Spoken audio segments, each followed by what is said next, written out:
I've had many an occasion to speak about Vartan, and Rafi, thank you for your very moving words. But as I said last year, every time I would come up, he would tell me to keep it light.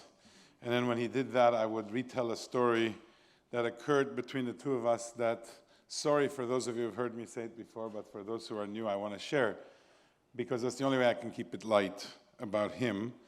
And every time I told the story, he kept telling me never to say the story again because he was a little embarrassed, and you'll see how it goes. Some 12 years ago, I had the occasion to be with him in New York City when the then president of Armenia came in a relatively kind of hard moment in our history. This was the last time Armenia and Turkey were trying to negotiate a truce.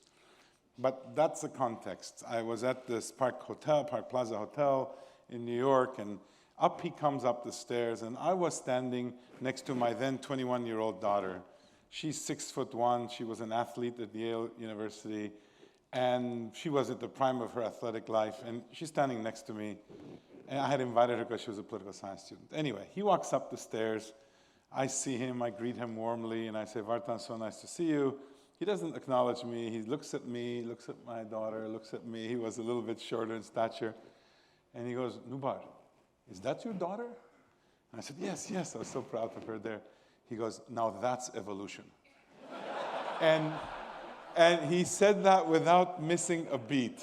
You know, I've been offended in many ways, but his was the sweetest. And that was the special gift that he carried. He complimented you and you felt good. And even when he wanted to stick a little needle, he also made you feel good. So that's the Vartan we knew. That's the Vartan we want to celebrate through all of our activities. You know, just very brief comments. Obviously his presence here, his thoughts, just before this I had to give an interview and they said, how does it feel not to have Vartan here? And I really said, and I think we share this view, that his physical presence is deeply missed. But his emotional, intellectual, spiritual presence is with us because just like his son, Rafi, he also left in us a continuous memory of his thoughts, which we can channel every time we talk. We say, what would he say? What would he do? And that's the mark of a lasting legacy. And I think he gifted us with that as well. When we started this project, it was in 2015, and we were essentially marking the 8-year period within which the course of our nation changed in 1915 and 1923. And when we started, we thought, the three of us, Vartan, Ruben, and I, that we would do this for 8 years because we thought that's a long period to commemorate the centennial. But as time has gone on, one of the things we realize is that what the initiative is being able to do, and importantly, what Vartan left with us, is something that we need to make enduring. As you heard earlier, he really liked using the quote from Bertolt Brecht's Galileo, "Cursed be the land that needs heroes," but he would always continue and say, you know, given human nature, I'm afraid we're always going to need these heroes, and the only way to counteract it is with knowledge and philanthropy. That was a very big part of his life. He thought philanthropy is the force for good that can counteract the evil people do to each other.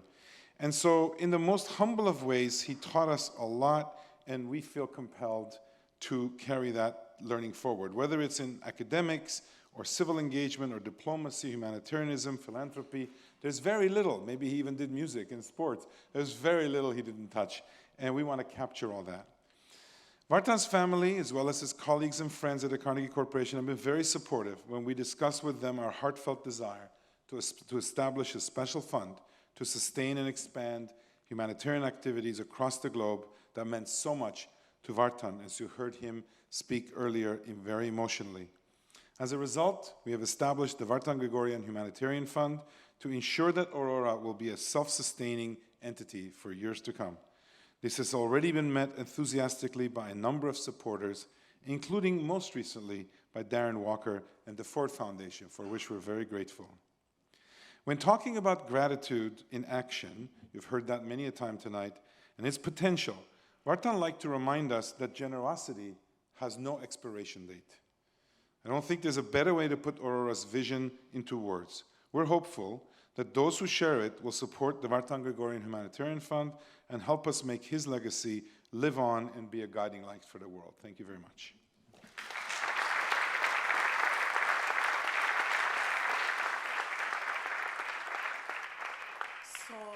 after all that, I have very little to add. I think you saw Vartan's speech and understood why we feel so deeply connected to Vartan.